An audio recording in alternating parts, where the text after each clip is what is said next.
Hey everyone, it's Catherine with the Ultra Health and Wellness Coaching Podcast. Thanks for joining today. My website is under construction, so if you would like to reach me, head on over to Facebook or Instagram. My handle is Ultra Health and Wellness, all spelled out. And you can also email me at oneultracoach@gmail.com. That's like one is in the number one, ultracoach@gmail.com. And if you haven't taken advantage of your free 30-minute discovery session, feel free to do so. I actually really encourage you to do so. It's literally 30 minutes of me and you sitting down, having a chat, discussing how we can get you to your goals, what kind of barriers you have, your strengths, and it's just a good segment to be able to really hone in on you specifically. And don't worry, I'm not spending like that 30 minutes trying to sell you coaching services, although I would love to be your coach, but I'm not going to spend your 30 minutes trying to sell you. So, jumping into today's episode, I announced a few episodes back ago that I am recovered from a binge eating disorder with a bulimic overlap, and I wanted to kind of touch base on something that kind of was like the blurred line that I had, that it kind of like, it was the line where I ended up crossing over. And, I didn't realize that I had a distorted relationship with food until, of course, like I'm reading things and I was like, oh geez, like this is not, what I am doing is not normal, right? So it kind of like made me think about what is considered normal, right, for eating. So I had to take a step back and look at it from a different lens of a medical professional and not just me by myself. So, it's totally normal for people to overeat. I mean, it is normal for us to overeat on occasion, but it's also normal for people to emotionally eat. And that's where my line really started getting blurred. And I just thought when I was binging, I was emotionally eating. And to an extent, I was emotionally eating, but it was overconsumption. Was not able to stop. And it just went on and on. So I want to start with explaining the difference of binge eating and emotional eating. So emotional eating is like you feel pretty stressed out, so you go and you grab that Kit Kat bar or your Snickers bar or like the birthday cake, and you eat. You see a lot of things with people having, say, in a breakup, and they have that pint of ice cream. Example of emotional eating. Binge eating, on the other hand, is when I felt like very uncontrolled with my eating. I felt that I wasn't able to like stop, like a quote unquote normal person should be able to. I would continue to eat, even past like the feelings of full. I would eat a very large amount of food in a very small amount of time. And so there's a difference between an emotional eating and binge eating. And some people, kind of may wonder, like, is their relationship with food questionable, for lack of better words, if it's questionable. So I just wanted to kind of like touch base on, looking at your relationship with food. If you find that food is like your only source of comfort, that's really something to look out for, because there's a lot of people out there that say that food addiction can't happen, and food addiction very much can happen. and it comes down to like the dopamine, which are neurotransmitters in our body, and you know how they kind of like light up your brain. Like I have to be very careful with sugar, because sugar lights my brain. I say it lights my brain up like a Christmas tree, and then like I'm craving the sweets. So if I like stay away from sweets, I don't crave them. And then when I do have sweets, I have to really like watch what I'm doing and make sure I don't go down this rabbit hole, because it will lead to a binge. And so looking at food is like your only comfort source, like, you know, getting a hug from your spouse or your mate, or, you know, that doesn't find you as much comfort. Taking a bubble bath doesn't, you know, soothe your feelings. Going for a walk, like things that you would normally do to be able to like de-stress and decompress aren't able to be managed than anything other than food.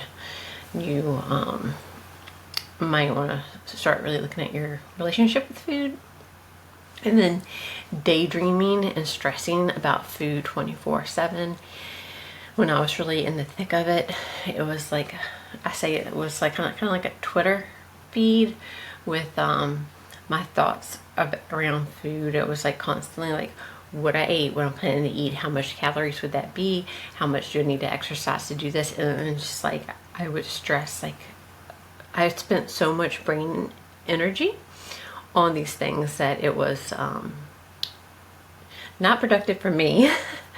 And then it also kind of like made that cycle even worse. It perpetuated it. So if you find yourself, like I said, stressing about food, constantly thinking about it, daydreaming about it, then you know that's something else to kind of look into it. And like I kind of talked on before, just a few minutes ago, about like if like food is the most pleasurable thing for you, that's kind of getting into a distorted relationship with food, where like you find yourself like you just rather sit at home and eat instead of go hang out with friends. And that's normal.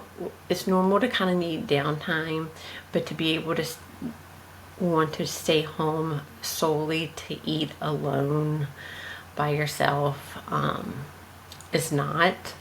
And then also like just reclusing away from people, because that's one thing with my recovery plan is, you know, I'm an introvert by nature, and so it's important for me to be able to like kind of push myself to go out and do something social at least once a week, you know, to be around people and not just completely by myself. Because from outside of work, I can totally do that, to where I get, you know, and then I get stuck in that pattern. And, you know, we are social beings as human beings. Like that's just it's in our genes. It's what we do. So it's really important to look at that and see where like the food lies in like your priority of on the social spectrum. Like we all need food to live. That's like one of the bottom things of Maslow's hierarchy is food. And so this is why like eating disorders can be like so tricky, because like we have to eat, right? We have to do that in order to live. So being able to like look at it and kind of like having to like, and on my bad days, I say that I have to parent myself more.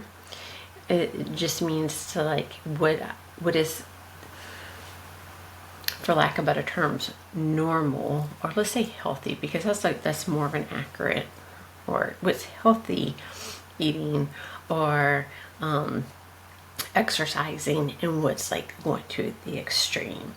So for an example, for me, like am I wanting something to eat because I'm truly hungry, or am I wanting something to eat because I'm starting to feel stressed and anxious and are bored? Boredom's a huge one. And so you having to like really look at that and be mindful about that. And then, you know, like on that note, touching on like boredom and like stress and stuff with food, thinking of things that we truly need at that point in time. Like, are we wanting to eat because we feel like we are depleted? You know, that's one thing, is when I feel super tired, like I want to eat because I'm tired and I want energy, and I'm like looking at food for energy. But when really I just need rest, right? And then once you rest, you feel better, and or I can feel better, and then I can go on. So taking a step back and like, is food really going to solve what you really need? And then also notice any kind of triggers that makes you want to eat, and that will make you like tend go toward the overeating, bingey kind of eating. Like stress is like obviously a very huge trigger. Like I said earlier, sugar for me is a huge trigger. So get me super stressed out, and I have some kind of candy, then it's on like Donkey Kong, and the babysitting really has to begin for me. I really have to be mindful of my actions, you know, and then you decide like it comes to the point of like, okay, like I ate this piece of candy. I'm gonna say Starburst because I do love Starburst, even though they are like one of the worst things. But you know, I had it. Can't like go back in time and reverse it and make a better decision, but I'm not going to continue to go down that rabbit hole and finish a whole bag of Starburst. I'm not going to like stop on the way home and grab some more Starburst. You know, like, okay, like that was a blip, and we're gonna just move on and make the rest of the day good. And along with this is like, it comes down to being like very like self-compassionate to yourself, not being like totally beating yourself up. It's so easy to get into that mindset of like, I'm a failure, I wasn't able to avoid the Starburst, and just like picking up a baseball bat and just like going at yourself. And it's just like it's very unproductive, it's very maladaptive, it's horrible to your self-esteem, your self-worth. And so practice self-compassion, like, okay, that wasn't the best choice, but I have, you know, 5 hours left before I go to bed today to make really good decisions on my food. And then practice self-care, like, all right, I'm stressed, what do I need at this point in time? Do I need to just like go lay on my acupressure mat, or go for a walk in the woods, or, you know, just fill in the blank, call a friend, you know? And so practicing those kind of helps bring back to your grounding point. And so hopefully you found this helpful. If you're thinking like your relationship may be kind of questionable with food, please feel free to either email me or DM me. Happy to discuss more with you about it.